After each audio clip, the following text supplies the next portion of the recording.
there's been about 100% increase to delinquencies, and the big component is people under the age of 35. And what's interesting is these are the folks that have the highest balances because they probably have entered into the real estate market the most recent. So they're carrying higher balances, and they probably got caught in those low rates that have now been converted to higher renewal rates, and they're starting to feel the impact. Now, 100% increase seems high, but in the grand scheme of things, the mortgage delinquency rate is still at around 17, 18 basis points, okay? So what that means is it's 0.17, 0.18 of 1%. Still relatively low. And as Ron Butler's pointed out, a good friend of mine, these are very low levels. Over the last 60 years, the average delinquency rate is about 0.3. So we're almost going to need to see a double of the delinquency rate to really start taking effect. And if it hits 0.4, then we're really going to start seeing some damage. But we're definitely seeing an upward trend of delinquency. We're seeing some folks really starting to struggle as these renewals creep up. And with rates not necessarily going anywhere as far as coming down anytime soon, we're definitely going to start seeing a trend with delinquencies, with folks hitting the wall and starting to have to adjust a little bit, maybe even downsize, maybe sell. And we're starting to see more and more properties up for sale, and no one really knows why, but we can suspect why when you're seeing these delinquencies creep up. So a very interesting time to keep an eye on that. And let's be very clear, OSFI, I was down at the Manulife Center, and they did a little presentation on some of the concerns OSFI has. And the three main ones that they pointed out was, number one, the level of indebtedness of Canadians, especially those carrying high balances, okay? The level of delinquencies that they're projecting, they anticipate that 2025 and 2026 are going to see a big chunk of those delinquencies starting to play out unless someone starts, starting to take action and avoid that. And hopefully people that are smart and can anticipate what's coming do the proactive thing and maybe downsize and lower that debt level and look at options that they have to help them avoid that. And third, and something that OSFI is concerned about is liquidity. The liquidity risk of these FIs is a concern to OSFI. They're asking them to shore up their capital and their reserves. And, this is a conservative approach, but nonetheless, it is one that is impacting the tightening of credit. So things are getting tougher to get approved. There's more and more oversight, more and more compliance, more and more documentation that needs to be collected to validate the debt serviceability, down payment confirmation. We now have new rules that are coming into play about documentation, and it's just getting tougher.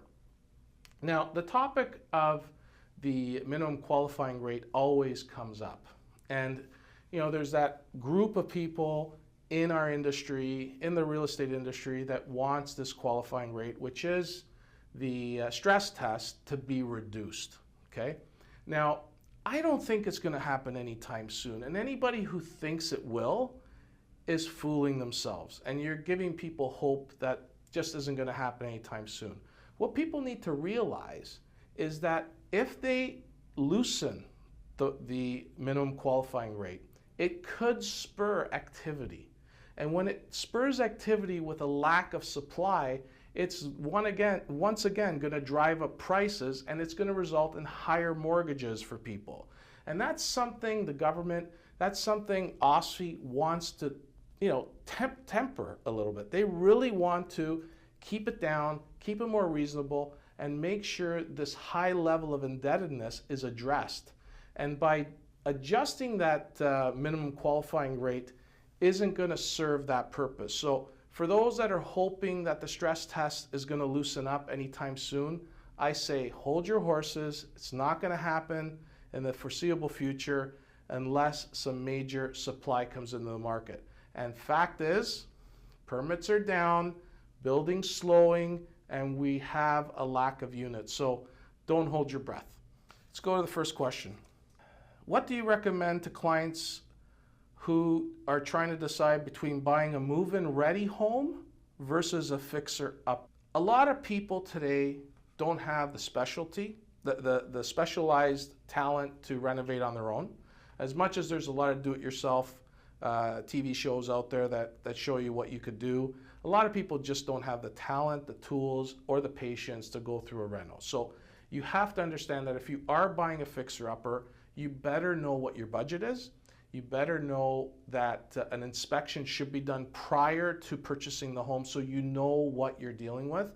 The last thing you want to do is buy a home, open up a wall, and find something that creates a problem. Asbestos, knob and tube wiring, stuff that is going to cost you more than you thought you were going to spend.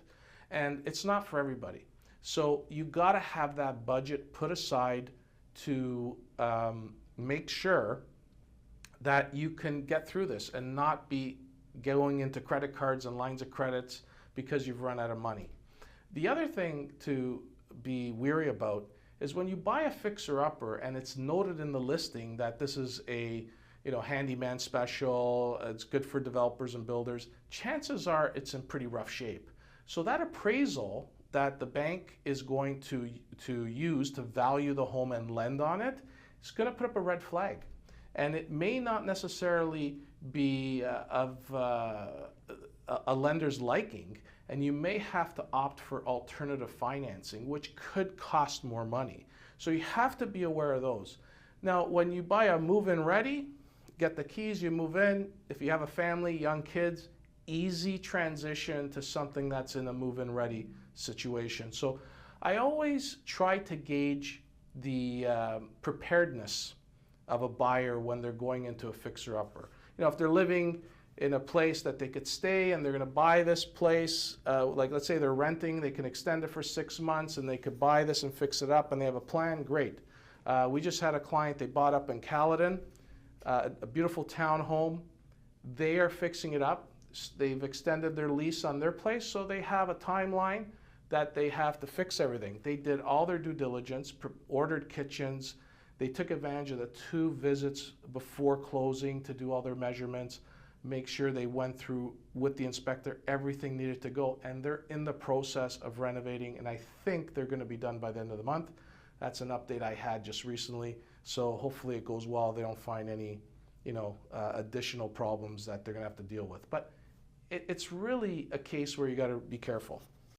How do you anticipate changing demographics, such as an aging population affecting the housing market?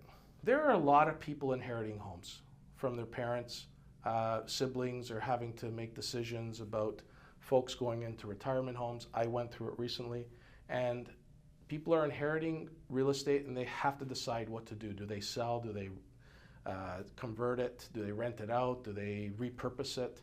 So there is a lot of decisions affecting the homes of these elderly folks.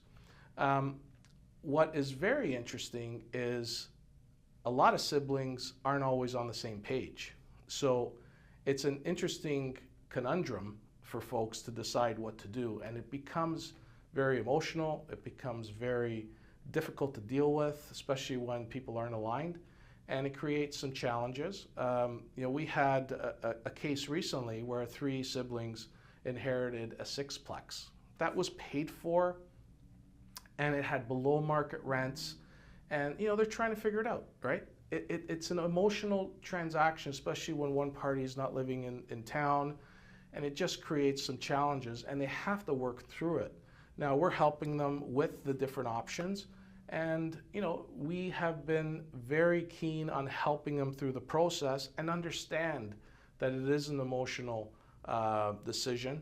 They want to maintain the legacy of their parents, and this building was in the family for a long time. They want to maintain it, and they got to figure out a way to move forward. So, working through what's best, providing them the various options is critical, and then they could digest it, see what's best for them, and then move ahead. But you have to make sure you exhaust all the options available so they can make the right decision. And sometimes it does take time, and we're here to help them through it. So hopefully that helps. In what ways do you think technology is shaping the future of real estate and mortgage transactions? Over the past few years, especially during COVID, I think technology has made some unbelievable strides relative to the time prior. It forced the evolution of DocuSign, and one particular tool that's been very useful is a company called Deeded. They're a virtual legal closing process, and there's a few other ones, and that one in particular is quite interesting because it's allowed the virtual signing of documents, which a lot of lenders before COVID wouldn't allow, and COVID actually forced their legal departments to move ahead and push this envelope, which they did, and now it is available. So it's become more convenient. We have the evolution of MLS, virtual tours of homes on the real estate side.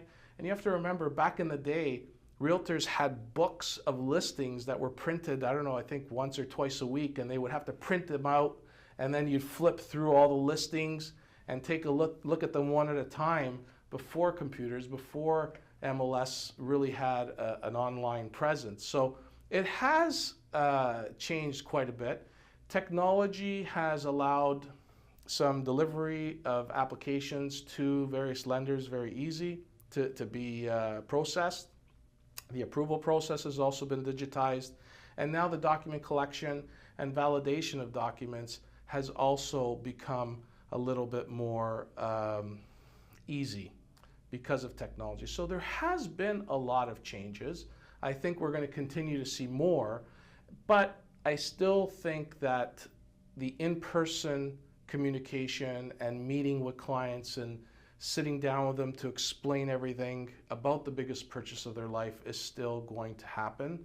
There are those that might not need to, but people still need to touch and feel property. They need to see it live. They need to feel the space. I don't know if virtual tours can do all that unless it's a condo and a floor plan, and you could kind of understand size as far as from a square footage perspective. But as far as the bigger stuff, I think you still need to touch and feel it. But we are seeing advancement in technology that is helping the process. What's your position on creditor insurance on mortgages? Creditor insurance is important. People need to be covered for their debt. And I always ask people, what type of coverage do they have? Like, if they're salaried, do you have a benefits package? If something happens to you, more and more people are needing multiple incomes to service and qualify for mortgages. So I think some type of coverage is necessary to protect you from the unexpected. One of the things that I believe is also very important is creditor insurance that's portable. Like, if you have portable insurance, that adds an additional layer of peace of mind because you're not tied to one lender. When you go into a bank and they sell you creditor insurance, if you transfer your mortgage and go to another lender, you got to requalify at the new age. So getting portable creditor insurance that doesn't limit you in your choices of moving if you have incurred any potential illness. And let's talk about COVID. Those who picked up COVID and had incidences of long COVID are now technically having to go through a health check and have to go through another layer of qualification for any type of insurance. And you may not qualify. So if you had a policy with a bank that's not transferable, you're kind of stuck there. So we, from time to time, run into people that have suffered an illness during the period of their mortgage, and at renewal time, this becomes an issue. So we're helping them try to get the best deal with their existing lender without having any leverage to move because they're worried they won't get insurance coverage. So on the whole product need, I think it's necessary. I think you have to have some form of insurance to protect you from something that could happen. And especially when you have two incomes that are needed to support the mortgage, you want some form of coverage if something happens to one of the parties and then you're left with just one income to support the debt load.